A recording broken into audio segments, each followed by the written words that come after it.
Hello මගේ රත්තරන් යාළුවනේ හොඳින් ඉන්නවා ඇති කියලා මං හිතනවා.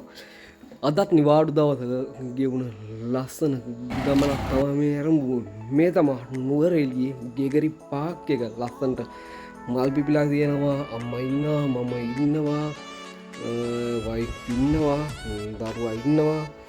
ඉතින් අපි ওই මල්වත්ත වගේ තියෙන ගෙගරි පාක් එකට ඇවිල්ලා තමයි ඉන්නේ.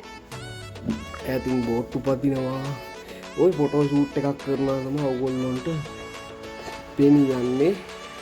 හරිම අපහසුයි. ඉතින් බබා දාම පොඩිනේ ඔයගොල්ලෝ දන්නවනේ. ඉතින් මම ඔහොම ඉන්නකොට සුපිරි ගහක් පෙට්ටුනා. ඉතින් මම එතෙන්ට ගිහින් ඉඳගෙන වීඩියෝ එකක් කරන්නට ගත්තා. එතන පට්ටටම හෙවණයි යාළුවනේ.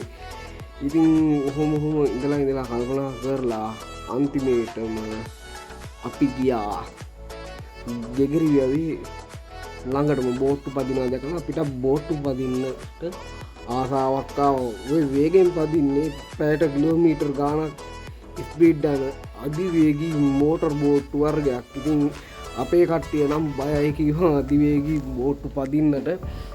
ඉතින් අධිවේගී බෝට්ටුවක යනවා නම් මිල 4000ක් විතර වගේ වෙනවා කියලා කිව්වා.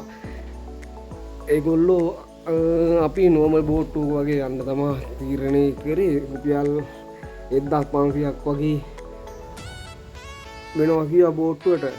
ඉතින් අපි යන බෝට්ටුව තමා ඔය තියෙන්නේ. ඉතින් අම්මට නම් යන්න බෑ කිව්වා. කට්ටියත් එක්ක ඉතින් විනෝදෙන් යනවා. තාත්තා ඉන්නවා, වයිෆ් ඉන්නවා, දරුවා ඉන්නවා, මං ඉන්නවා. ඒ බෝට්ටුව එළවන අයියා ඉන්නවා. ඔය ගෙගරි වැවේ තමයි පදින්නේ. ඉතින් මෙහෙමයි හරිද බෝට්ටුව ස්ටාර්ට් වෙන්නේ නැතුව සෑහෙන කට්ටක් කෑවා ඒ අයියලා.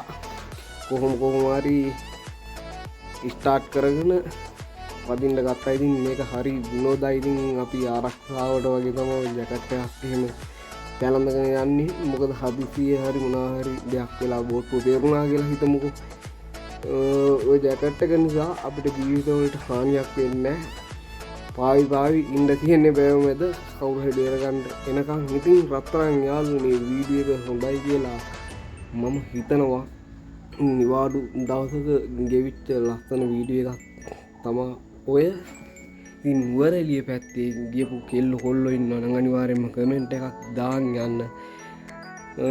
channel එක subscribe කරගෙන යන්න. ඉතින් අපේ පවුලේ පොඩි vlog ගේන්නම්. එහෙනම් කට්ටියටම ජය වේවා. බුදු සරණයි මගේ රත්තරන් යාළුවන්ට. අපි ගියා.